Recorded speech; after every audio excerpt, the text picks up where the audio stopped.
Hello friends, welcome to our channel. ఈరోజు video వచ్చేసి ration card ప్రాసెస్లో భాగంగా మనకి హౌస్ హోల్డ్ మ్యాపింగ్లో ఉంటేనే మాత్రమే రేషన్ కార్డు యాడ్ అవుతామని చెప్పేసి చాలామంది అయితే కామెంట్ చేస్తున్నారు. సో వారందరి కోసం అనేది ఈ వీడియో అనేది మీకు ఎక్స్పెషల్లీ కొత్తగా పెళ్ళైనటువంటి అమ్మాయి భర్త యొక్క రేషన్ కార్డు యాడ్ అవ్వాలంటే ఖచ్చితంగా భర్త యొక్క హౌస్ హోల్డ్ మ్యాపింగ్లో ఉండాలని చెప్పేసి చాలామంది అయితే అంటున్నారు కదా. సో ఇప్పుడు ఈ వీడియో ద్వారా మీకు క్లియర్గా హౌస్ హోల్డ్ మ్యాపింగ్లో లేకున్నా కూడా రేషన్ కార్డులో ఏ విధంగా యాడ్ చేయాలి, ఎలా యాడ్ చేయాలని చెప్పేసి ఈ వీడియో ద్వారా మీకు క్లియర్గా ఇన్ఫర్మేషన్ అయితే ఇస్తానండి. ముఖ్యంగా ఇప్పుడు చేయబోయే వీడియో అనేది భర్త యొక్క రేషన్ కార్డులో భార్యను అయితే యాడ్ చేయడం జరుగుతుంది. ఈ యాడ్ చేసే ప్రాసెస్లో భాగంగా భర్త యొక్క హౌస్ హోల్డ్ మ్యాపింగ్లో లేదని చెప్పేసి చూపిస్తుంది. అయినా కూడా రేషన్ కార్డులో మనం యాడ్ చేసుకోవచ్చు, ఎటువంటి ప్రాబ్లం లేదు. సో హౌస్ హోల్డ్ మ్యాపింగ్కి రేషన్ కార్డుకి ఎటువంటి సంబంధం లేదని చెప్పేసి గవర్నమెంట్ క్లియర్గా మెన్షన్ చేయడం జరిగిందండి. ఇంకా చాలామంది హౌస్ హోల్డ్ మ్యాపింగ్లో ఉంటేనే మాత్రమే చేయడానికి అవకాశం ఉంటుందని చెప్పేసి అంటున్నారు. అలా ఏం లేదండి. మీరు హౌస్ హోల్డ్ మ్యాపింగ్లో లేకపోయినా కూడా మీ యొక్క రేషన్ కార్డులో చిల్డ్రన్స్ని కానీ అలాగే వైఫ్ని కానీ సింగిల్ మెంబర్స్ని కానీ యాడ్ చేసుకోవచ్చు. అలాగే కొత్తగా కూడా అప్లై చేసుకోవచ్చు, ఎటువంటి ప్రాబ్లం లేదు. ఇప్పుడు మీకు క్లియర్గా స్టెప్ బై స్టెప్ అయితే ఎక్స్ప్లెయిన్ చేస్తాను. ఫస్ట్ ఆఫ్ ఆల్ వైఫ్ యొక్క ఆధార్ నెంబర్ ఎంటర్ చేసి చెక్ చేస్తే వాళ్ళు హౌస్ హోల్డ్ మ్యాపింగ్లో లేదని చెప్పేసి, అంటే భర్త యొక్క హౌస్ హోల్డ్ మ్యాపింగ్లో లేదని చెప్పేసి రావడం అవుతుంది. సో వారి యొక్క స్టేటస్ కూడా చెక్ చేయడం జరిగింది. ఆమె వచ్చేసరికి వాళ్ళ అమ్మాయి యొక్క హౌస్ హోల్డ్ మ్యాపింగ్లో ఉంది, ఇప్పుడు భర్త యొక్క హౌస్ హోల్డ్ మ్యాపింగ్లో లేరు. కానీ రేషన్ కార్డులో ఏ విధంగా యాడ్ చేయాలని చెప్పేసి ఇప్పుడు మీకు తెలియజేస్తాను. అలాగే మ్యారేజ్ సర్టిఫికేట్ కూడా అవసరం లేదండి, అలాగే మ్యారేజ్ ఫోటో కూడా అవసరం లేదు. డైరెక్ట్గా మనం యాడ్ చేసుకోవచ్చు, ఎటువంటి ప్రాబ్లం లేదు. సో వాటికి కావాల్సిన డాక్యుమెంట్ ఏంటంటే మనకు సంబంధించి ఎవరినైతే యాడ్ చేసినామో వాళ్ళ యొక్క జిరాక్స్లను తీసుకొని వెళ్ళాల్సింది, ఆధార్ కార్డ్ జిరాక్స్లను తీసుకొని వెళ్ళాల్సి ఉంటుంది. ఇప్పుడు మీకు రెండు స్టెప్పుల్లో చూపిస్తాను. ఫస్ట్ భార్య యొక్క ఆధార్ నెంబర్ ద్వారా రేషన్ కార్డు మెంబర్ అడిషన్ చేస్తే అక్కడ మనకి హౌస్ హోల్డ్ మ్యాపింగ్ లేదని చెప్పేసి చూపిస్తుంది. అలాగే అదే ఆధార్ నెంబర్ ద్వారా ఎలిజిబిలిటీలో చెక్ చేస్తే వాళ్ళు ఏ సచివాలయంలో మ్యాపింగ్ అయి ఉన్నారు, సో వాళ్ళు ఎక్కడ ఉన్నారని చెప్పేసి కూడా మీకు క్లియర్గా చూపిస్తాను. అలాగే వారి యొక్క భర్త యొక్క ఆధార్ నెంబర్ ఎంటర్ చేసి భర్త యొక్క ఆధార్ నెంబర్ ద్వారా ఎంటర్ చేస్తే మనకి అప్లై చేసుకోవడానికి అవకాశం అయితే ఉంటుంది. అప్పుడు భార్యను అనేది మన యొక్క రేషన్ కార్డు అనేది యాడ్ చేయొచ్చు. ఆ ప్రాసెస్ అనేది మీకు ఇప్పుడు స్టెప్ బై స్టెప్ అయితే ఎక్స్ప్లెనేషన్. ఫ్రెండ్స్, వీడియో వస్తే ఖచ్చితంగా లైక్ చేయండి, అలాగే ఫ్రెండ్స్ అండ్ ఫ్యామిలీకి షేర్ చేయండి. అలాగే మనకి గవర్నమెంట్ అనేది మన మిత్ర వాట్సాప్ గవర్నెన్స్ అని చెప్పేసి రేషన్ కార్డ్ సర్వీస్ చేసుకునే విధంగా అయితే మనకి అప్డేట్ చేయడం ఉంది. ఇక్కడ గూగుల్ పే కానీ ఫోన్పే కానీ చూపించడం లేదండి. కేవలము debit card, credit card, wallet అని చెప్పేసి నెట్ బ్యాంకింగ్, ఈ మూడు మాత్రమే చూపిస్తుంది. ఈ మూడు మాత్రం అయితే ట్రై చేయండి. డెబిట్ కార్డ్ అంటే మీ యొక్క ఏటీఎం కార్డు నెంబర్ ఎంటర్ చేసి అక్కడ మీ యొక్క సివివి నెంబర్ ఎంటర్ చేస్తే పేమెంట్ అనేది మీకు అవ్వడం జరుగుతుంది. అలాగే డెబిట్ కార్డు కాకుండా క్రెడిట్ కార్డు ఉంటే మీకు క్రెడిట్ కార్డు ఎవరైతే వాడుతున్నారో ఆ క్రెడిట్ కార్డు ద్వారా కూడా చేసుకోవచ్చు. నెట్ బ్యాంకింగ్ అనేది హెచ్డిఎఫ్సికి అయితే లేదండి. సో మిగతా రిమైనింగ్ బ్యాంక్స్కి అయితే నెట్ బ్యాంకింగ్ అయితే ఉన్నాయి. సో హెచ్డిఎఫ్సికి అనేది మనకి ఈ రేషన్ కార్డ్ సర్వీసెస్ పేమెంట్ చేసేటప్పుడు నెట్ బ్యాంక్ హెచ్డిఎఫ్సికి అయితే ఇవ్వలేదు. సో మిగతా వాలెట్ బ్యాలెన్స్ అంటే మీరు ఏమన్నా మీ యొక్క అమౌంట్ని వ్యాలెట్లో పెట్టుకుంటే కూడా అలాంటి బ్యాలెన్స్ ద్వారా కూడా ఈ రేషన్ కార్డ్ సర్వీస్ అని చేసుకోవచ్చు. ముఖ్యంగా మనకి ఇక్కడ గూగుల్ పే కానీ పేటిఎం కానీ ఫోన్పే కానీ రిమూవ్ చేయడం జరిగింది. సో ఇక్కడ పేమెంట్ చేసేటప్పుడు కూడా పేమెంట్ విఫలమైందని చెప్పేసి రావడం, అలాగే పేమెంట్ కూడా కావడం లేదు. సో ఫస్ట్ రోజు నేను చేసిన వీడియోలో మాత్రమే మనకి ఇద్దరికైతే చేయడం జరిగింది, వాళ్ళకి మాత్రమే సక్సెస్ అని చెప్పేసి టీ నెంబర్ రావడం ఉంది. మిగతా రోజు నుంచి కొంతమందికి వస్తున్నాయి, కొంతమందికి రావాలని చెప్పి చాలామంది కామెంట్ చేస్తున్నారు. సో మనకి ప్రధానంగా ఈ వాట్సాప్ గవర్నెన్స్ ద్వారా సర్వీసెస్ అనేది స్లోగా డౌన్ అవ్వడం జరిగింది. మనకి అన్ని డీటెయిల్స్ అయితే ఓపెన్ అవుతున్నాయి. ఫర్దర్గా మనకి మండలం కాడ అలాగే గ్రామం దగ్గర సెలెక్ట్ కావడం లేదు. ఒకవేళ అవి సెలెక్ట్ అయినా కూడా పేమెంట్ ఆప్షన్ దగ్గర పేమెంట్ చూపించడం లేదు. ఒకవేళ పేమెంట్ చూపించినా మనకి డెబిట్ కార్డు, క్రెడిట్ కార్డు, అలాగే వ్యాలెట్ బ్యాలెన్స్, నెట్ బ్యాంకింగ్, ఈ మూడు మాత్రమే చూపించడం అయితే జరుగుతుందండి. సో మీకు వాట్సాప్ ద్వారా అయిన నాతో కాంటాక్ట్ అవ్వండి. ఆ యొక్క టీ నెంబర్ స్టేటస్ నేను మీకు చెప్తాను. సో అలాగే మీకు సక్సెస్ అయిందా లేదని చెప్పేసి కామెంట్ సెక్షన్లో అయితే కామెంట్ చేయండి. ఇప్పుడు మన యొక్క రేషన్ కార్డులో సచివాలయం యొక్క లాగిన్లో భర్త యొక్క రేషన్ కార్డులో భార్యని హౌస్ హోల్డ్ మ్యాపింగ్లో లేకున్నా కూడా రేషన్ కార్డులో ఏ విధంగా యాడ్ చేయాలి అని చెప్పేసి ఈ వీడియో అనేది మీ ముందుకు తెస్తున్నాను. మరిందుకు లేట్ చేయడం టాపిక్ కదా, లెట్స్ గో. ముందుగా వీడియోలో చెప్పుకున్న విధంగా నేను భార్య యొక్క ఆధార్ నెంబర్ అయితే ఎంటర్ చేస్తున్నాను అండి. సచివాలయం యొక్క బ్రౌజర్ ఓపెన్ చేసి మెంబర్ అడిషన్ సంబంధించి సో ఇప్పుడు ఆధార్ నెంబర్ ఎంటర్ చేసి ప్రివ్యూ ఫిల్ మీద క్లిక్ చేసి బేసిక్ డీటెయిల్స్ అనేది మొత్తం నేను ఇక్కడ ఎంటర్ చేస్తానండి. సో ఎంటర్ చేసి కంటిన్యూ మీద క్లిక్ చేసిన వెంటనే మనకి హౌస్ హోల్డ్ మ్యాపింగ్లో లేదని చెప్పేసి రావడం అయితే జరుగుతుంది. మీకు క్లియర్గా అర్థమయ్యే విధంగా ప్రజలకి యూజ్ అయ్యే విధంగా మీ ముందుకైతే వీడియోని తీసుకొస్తున్నాను అండి. దయచేసి నిజంగా మీకు వీడియో నచ్చినట్టయితే ఖచ్చితంగా ఒక లైక్ చేయండి. మీరు లైక్ చేయడం వల్ల ఇన్ఫర్మేషన్ తెలియని వాళ్ళకు కూడా ప్రజలకి తెలియజేయడానికి యూట్యూబ్ సజెషన్ చేస్తుంది. దయచేసి ఈ ఇన్ఫర్మేషన్ తెలిస్తే ఖచ్చితంగా ప్రతి ఒక్కరికైతే ఎంటర్ చేయండి. సో నేను డీటెయిల్స్ అని ఎంటర్ చేసి బేసిక్ డీటెయిల్ ఎంటర్ చేసిన వెంటనే ఇక్కడ చూడండి ఇక్కడ మనకి ఒక మెసేజ్ అలర్ట్ అయితే వస్తుందండి, హౌస్ హోల్డ్ మ్యాపింగ్లో లేదని. సో ఇక్కడ మనకి the applicant present address household secretariat is not belong to this secretariat. అంటే వీళ్ళు హౌస్ హోల్డ్ మ్యాపింగ్ ప్రత్యేక హౌస్ హోల్డ్ మ్యాపింగ్లో లేరు, వీళ్ళు యాడ్ చేసుకోవడానికి అవకాశం లేదు, వీళ్ళ పేరు మీద రేషన్ కార్డ్ చేయడానికి అవకాశం లేదు, అంటే భార్య యొక్క పేరు మీద రేషన్ కార్డ్ చేయడానికి అవకాశం లేదు. ఇప్పుడు మనం వీళ్ళ యొక్క స్టేటస్ అనేది ఎక్కడ మ్యాప్ అయినారని చెప్పేసి ఇప్పుడు మీకు చూసుకోవచ్చు అండి, ఎక్కడ ఏ సచివాలయం మ్యాప్ అయినారు, ఏ క్లస్టర్ అని చెప్పేసి తెలుసుకోవచ్చు అనమాట. ఎన్బిఎం లాగిన్లో స్కీమ్ ఎలిజిబిలిటీలో చెక్ చేసుకోవచ్చు. ఇక్కడ ఆ యొక్క భార్య యొక్క ఆధార్ నెంబర్ అయితే ఇక్కడ ఎంటర్ చేస్తున్నానండి. సో ఎంటర్ చేసి ఇక్కడ గెట్ డీటెయిల్స్ మీద క్లిక్ చేసిన వెంటనే ఈ పర్సన్ వచ్చేసరికి సత్యసాయి జిల్లా నుంచి వచ్చిన వాళ్ళండి. సో సత్యసాయి జిల్లా నుంచి కర్నూలుకి అయితే వచ్చిన వాళ్ళు. సో ఇప్పుడు మీకు క్లియర్గా చూపిస్తాను. సో చాలామంది డీటెయిల్స్ కనపడకుండా ఎందుకు బ్లర్ చేస్తున్నారని చెప్పేసి అంటున్నారు. సో యూట్యూబ్ యొక్క కమ్యూనిటీ గైడ్లైన్స్ అనేది వ్యక్తిగత సమాచారం అనేది తెలియజేయకూడదని చెప్పేసి ఒక గైడ్లైన్స్ అయితే ఇవ్వడం జరిగిందండి, అందుకోసం మీకు చూపించాను. సో ఇక్కడ చూడండి సత్యసాయి అని చెప్పేసి ఉంది. ఇప్పుడు ఈ పర్సన్ని కర్నూలు సంబంధించి మెంబర్ యాడ్షన్ చేయాలి. సో కర్నూలులో ఉన్నటువంటి భర్త యొక్క రేషన్ కార్డులో యాడ్ చేయాలి. ఇప్పుడు మీకు చూపిస్తాను. సో ఇప్పుడు భర్త యొక్క ఆధార్ నెంబర్ అనేది ఎంటర్ చేస్తాను. ఇప్పుడు ఇక్కడ అమ్మాయి యొక్క రేషన్ కార్డ్ అయితే ఎంటర్ చేశాను కదా, సత్యసాయి అని చెప్పేసి రావడం కదా డిస్టిక్ అనేది. ఇప్పుడు భర్త యొక్క ఆధార్ నెంబర్ ఎంటర్ చేసి ఇక్కడ మీకు డిస్టిక్ ఏదనేది చూపిస్తాను. ఫ్రెండ్స్, ఎందుకు ఇంత క్లియర్గా మీకు ఎక్స్ప్లెయిన్ చేస్తున్నా అంటే చాలామంది ఇబ్బంది పడుతున్నారు.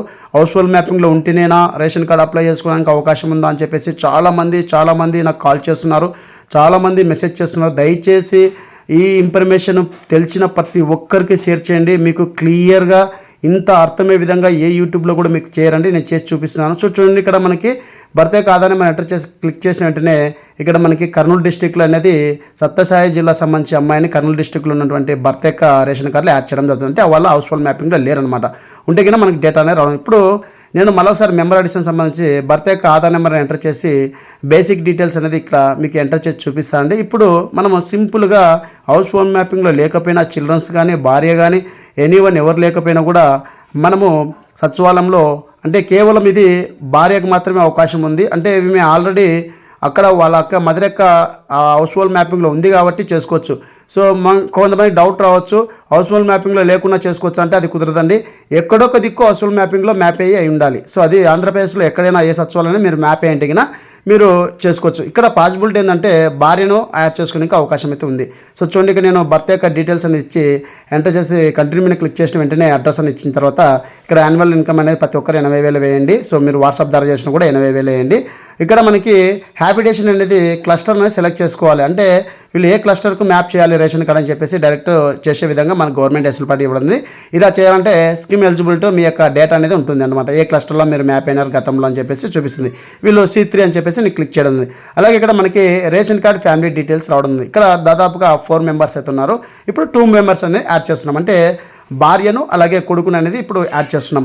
ఇక్కడ భార్యను యాడ్ చేసేటప్పుడు కూడా మ్యారేజ్ సర్టిఫికేట్ కావాలని చాలామంది కన్ఫ్యూజ్ పడుతున్నారండి. నేను ప్రీవియస్లో కూడా వీడియో చేయడం ఉంది, మ్యారేజ్ సర్టిఫికేట్ అనేది అవసరం లేదు, 100% ఉంది. అలాగే భార్యని యాడ్ చేసుకోవాలని కూడా హౌస్ హోల్డ్ మ్యాపింగ్ కూడా అవసరం లేదు. ఇప్పుడు మీకు క్లియర్గా అర్థమయ్యే విధంగా చూపించాను కదా. సో ఇక్కడ 4 మెంబర్స్ ఉన్నారు, ఇప్పుడు 2 మెంబర్స్ అనేది యాడ్ చేస్తున్నాం. సో దయచేసి ఇన్ఫర్మేషన్ మీకు నచ్చినట్టయితే ఖచ్చితంగా ప్రతి ఒక్క ఫ్యామిలీకి ఎవరైతే మ్యారేజ్ అయ్యి ఇంకా రేషన్ కార్డులో లేరనుకుంటున్నటువంటి మహిళలు ఎవరైతే ఉన్నారో వాళ్ళు గిన చూస్తే గిన ఎక్కువ శాతం మహిళలు చూస్తున్నారు. చాలా థ్యాంక్స్ అండి. అలాగే వాళ్ళు కంపల్సరిగా ప్రతి ఒక్కరికి షేర్ చేస్తారని చెప్పేసి నేను భావిస్తున్నాను.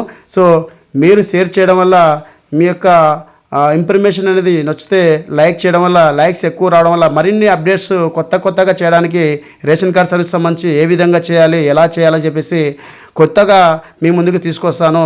టెక్నికల్గా మీ ముందుకు ఏ విధంగా ప్రాసెస్ చేసుకోవాలని చెప్పేసి కూడా తీసుకొస్తానండి.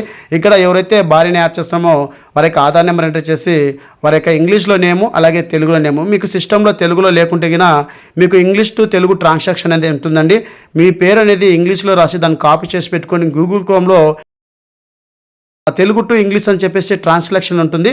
అది మీరు ఎంటర్ చేస్తే గూగుల్ క్రోమ్లో సర్చ్ బార్లో ఎంటర్ చేస్తే ఆప్షన్ రావడం, ఆ ఆప్షన్ మీద క్లిక్ చేస్తే మీకు మీ యొక్క ఇంగ్లీష్ పేరు అనేది అక్కడ టైప్ చేసి సేవ్ చేస్తే మీకు తెలుగులో రావడం జరుగుతుంది. సో ఇప్పుడు మీకు అది కూడా చూపిస్తాను. సో కొంతమందికి అర్థం కాకపోవచ్చు.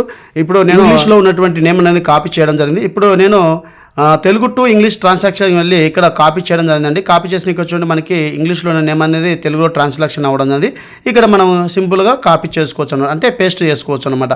సో ఇక్కడ మొబైల్ నెంబర్ కూడా కంపల్సరీగా మీరు వాడుకలో ఉన్నటువంటి మొబైల్ నెంబర్ ఇవ్వండి. భవిష్యత్తులో ఎప్పటికైనా రేషన్ కార్డుకి మొబైల్ నెంబర్ లింక్ ఉంటే మీరు ఒకవేళ రేషన్ కార్డు పోయినా కూడా కొన్ని ఆప్షన్ మీరా రేషన్ యాప్ ద్వారా మీ యొక్క రేషన్ కార్డుని డౌన్లోడ్ చేసుకునే విధంగా కూడా వెసులుబాటు అయితే ఉంటుంది. దయచేసి ఈ విషయాన్ని మీరు గమనించండి. ఇక్కడ జెండర్ చాలా ఇంపార్టెంట్ అండి. ఇక్కడ యాడ్ టైప్ వచ్చేసి మ్యారేజ్ అని చెప్పి సెలెక్ట్ చేస్తున్నాను చూడండి. మ్యారేజ్ సెలెక్ట్ చేశాను.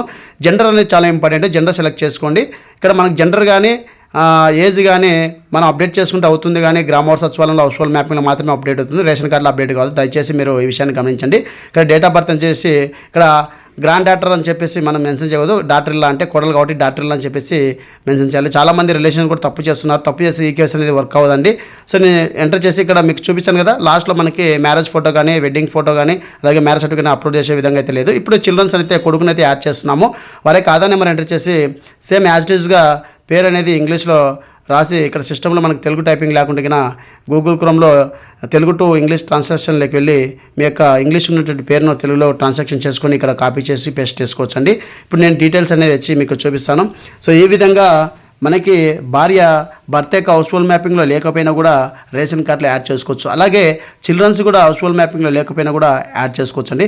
దయచేసి ఎవరైతే రేషన్ కార్డులో లేరనుకుంటున్నారో వెంటనే సంబంధిత సచివాలయం దగ్గరికి కానీ లేకుంటే మీ యొక్క వాట్సాప్ ద్వారా అవుతుంటిగిన అప్లికేషన్స్ అనేది సర్వీసెస్ అవుతుంటిగిన మీ యొక్క వాట్సాప్ ద్వారా చేసుకోండి. మీరు చేసుకున్న తర్వాత ఈ కేవైసీ అనేది గ్రామ సచివాలయంలో కావచ్చు, ఆంధ్రప్రదేశ్లో ఎక్కడైనా ఏ సచివాలయం దగ్గర ఎంప్లాయీ దగ్గరైనా మీరు చేసుకోవచ్చు. అంటే 4 మెంబర్స్ ఎంప్లాయీస్ ఉంటారు. మహిళా పోలీసు, అలాగే district assistant, VRO sir, MRO sir అంటే మీకు అందుబాటులో ఉన్నారు కాబట్టి ఈ ముగ్గురు అనేది సచివాలయంలో ఉంటారు కాబట్టి ఈ ముగ్గురు ద్వారా ఎక్కడైనా మీరు ఈకేవై చేసుకోవచ్చు అంటే ఎటువంటి ప్రాబ్లం లేదు. టీ నెంబర్ ద్వారా ఈకేవై చేసి కంప్లీట్ చేస్తే మీకు ఫర్దర్గా కంప్లీట్ ప్రాసెస్ అయితే అవుతుంది. 21 days ఎస్ఎల్ఏ ఉంది. సో ఇక్కడ మీకు చూడండి మ్యారేజ్ అనేది సెలెక్ట్ చేసుకోవడం జరిగింది. అలాగే బర్త్ అని సెలెక్ట్ చేసుకోవడం జరిగింది. ఇక్కడ డేట్ ఆఫ్ బర్త్ కూడా ఎంటర్ చేస్తుంది. అంటే ఇక్కడ చిల్డ్రన్స్ని యాడ్ చేయడం జరిగింది. చిల్డ్రన్స్ కూడా హౌస్ హోల్డ్ మ్యాపింగ్లో లేరండి. సో ఇక్కడ మీకు date of birth certificate number అనేది ఇవ్వాలి. అలాగే చిల్డ్రన్స్ని యాడ్ చేసేటప్పుడు బర్త్ సర్టిఫికేట్ని అప్లోడ్ చేయాలి. ఇక్కడ చూడండి మనకి డాటర్ అని చెప్పేసి మ్యారేజ్ సెలెక్ట్ చేసుకున్నాం కదా, ఇక్కడ మనకి ఆప్షన్ అనేది రిమూవ్ చేయడం జరిగింది. ఇది రెండోసారి మీకు చెప్తున్నాను. ఆల్రెడీ ప్రీవియస్లో వీడియో చేసి చెప్పాను. ఇప్పుడు మళ్ళీ మీకు చాలామంది అడుగుతున్నారు హౌస్ హోల్డ్ మ్యాపింగ్ లేకుంటే చేయడం లేదని చెప్పేసి. అందుకే మీకు క్లియర్గా ఇన్ఫర్మేషన్ ప్రతి ఒక్క సిటిజన్కి, ప్రతి ఒక్క లబ్ధిదారు రైస్ కార్డ్ హోల్డర్కి ఇన్ఫర్మేషన్ చేరవేయాలని చెప్పేసి ఉద్దేశంతోనే మీకు సచివాలయం యొక్క పర్మిషన్తో మీకు ఈ వీడియోనే చేస్తున్నాను అండి. దయచేసి వీడియోని వస్తే ఖచ్చితంగా ప్రతి ఒక్కరికి షేర్ చేసి లైక్ చేసి సపోర్ట్ చేయండి. నేను మరిన్ని వీడియోలు చేయడానికి సచివాలయంలో జరిగే ప్రతి ఒక్క అప్డేట్ అనేది మీకు ఏ ఛానల్లో రాదండి. ఇంత క్లియర్గా జస్ట్ కెమెరా ముందుకు వచ్చి చెప్పి వెళ్ళివ్వడం జరుగుతుంది. మీకు ఇంత క్లియర్గా ఇలా ఆప్షన్స్ ఉంటాయి, ఈ విధంగా చేసుకోవాలి, ఇలా చేసుకోవాలని చెప్పేసి ఇంత క్లియర్గా ఏ యూట్యూబ్ ఛానల్లో కూడా మీకు రాదండి. సో దయచేసి సపోర్ట్ చేయండి, అలాగే ఎంకరేజ్ చేయండి. మీకు మరిన్ని వీడియోస్ చేయడానికి నేను ఖచ్చితంగా ప్రయత్నం అయితే చేస్తాను. మీరు రిప్లై ఇవ్వలేదు అనుకోకండి, ఖచ్చితంగా ప్రతి ఒక్క కామెంట్కి రిప్లై ఇస్తాను. సో నేను వేరే వర్క్ వల్ల మీకు రిప్లై ఇవ్వలేకపోవచ్చు. వాట్సాప్ ద్వారా చాలామంది ఫోన్ చేస్తున్నారు, మెసేజ్ చేస్తున్నారు. ధన్యవాదాలండి. ప్రతి ఒక్కరికి రిప్లై ఇస్తాను. మనకి వాట్సాప్ గవర్నెన్స్ ద్వారా అయితే కావడం లేదండి. సో ఒకవేళ అయితే మరొకసారి మీ ముందుకైతే వీడియో తీసుకొస్తాను. సో ఇప్పుడు ఇద్దరిని అయితే యాడ్ చేయడం జరిగింది. ఇక్కడ టర్మ్ అండ్ కండిషన్స్ అడుగుతుంది. సో మన టర్మ్ అండ్ కండిషన్స్ అనేది క్లిక్ చేసి మన యొక్క అప్లికేషన్ ఫామ్ అనేది సబ్మిట్ చేస్తే మనకు ఒక టీ నెంబర్ వస్తుంది. ఆ టీ నెంబర్ అనేది గ్రామవార్డు సచివాలయంలో ఉన్నటువంటి మహిళా పోలీస్ కానీ, విఆర్ఓ సార్ కానీ, అలాగే డిస్ట్రిక్ట్ వారు కానీ ఈ కేవైసీ చేయొచ్చండి. సో ఈ విధంగా మనకి హౌస్ హోల్డ్ మ్యాపింగ్లో లేకుండా కూడా భార్యని అనేది భర్త యొక్క రేషన్ కార్డు యాడ్ చేసుకోవచ్చు అండి. అలాగే చిల్డ్రన్స్ కూడా యాడ్ చేసుకోవచ్చు. సో వీడియో నచ్చితే ఖచ్చితంగా మరొకసారి అవుతున్నా అండి, మీకు ఇన్ఫర్మేషన్ వస్తేనే ఖచ్చితంగా లైక్ చేయండి. మీరు లైక్ చేయడం వల్లనే ఇన్ఫర్మేషన్ 10 మందికి షేర్ చేయడానికి యూట్యూబ్ అనేది ఎంకరేజ్ చేస్తుంది. సో దయచేసి మీకు వీడియో నచ్చితే ఖచ్చితంగా లైక్ చేయడం మర్చిపోకండి. ఇప్పుడు నేను టర్మ్ అండ్ కండిషన్స్ అనేది క్లిక్ చేసి సేవ్ పేమెంట్ మీద క్లిక్ చేస్తున్నాను. వీటి యొక్క ఎస్ఎల్ఎస్ఆర్కి 21 days అండి. ఈ 21 days అయిపోయిన వెంటనే మనకి ప్రస్తుతానికి కంప్లీట్ అయ్యి ఇష్యూ కార్డ్ అని చెప్పేసి రావడం. ఈ ఇష్యూ కార్డ్ అనేది గతంలో వాలంటీర్లకు అయితే ఉన్నది ఏపీడిఎఫ్లో. ఇప్పుడు గవర్నమెంట్ ఏ విధంగా తీసుకొచ్చాదని చెప్పేసి ఆప్షన్ ఇచ్చిన వెంటనే మీ ముందుకు 100% ఎవరు చేయకముందుకే మీ ముందుకు వీటిని తీసుకొచ్చిన 100% అండి. సో మనకి ఇష్యూ కార్డ్ అనే సమస్య చాలామందికి ఉంది. గతంలో చేసిన వాళ్ళకు కూడా ఇష్యూ కార్డ్ అని చెప్పేసి, అలాగే గతంలో చేసిన వాళ్ళు కూడా మేము మళ్ళీ చేసుకోవాలా చెప్పేసి అడుగుతున్నారు. సో గతంలో చేసిన వాళ్ళకి మళ్ళీ చేసుకోవడానికి అవకాశం లేదండి. సో దయచేసి ఆ విషయాన్ని గమనించండి. ఇప్పుడు మనకి షో పేమెంట్ మీద క్లిక్ చేసినట్టు ఒక టీ నెంబర్ వస్తుంది. ఈ టీ నెంబర్ అనేది 21 days లోపల మనకి కంప్లీట్ అవ్వడం జరుగుతుంది.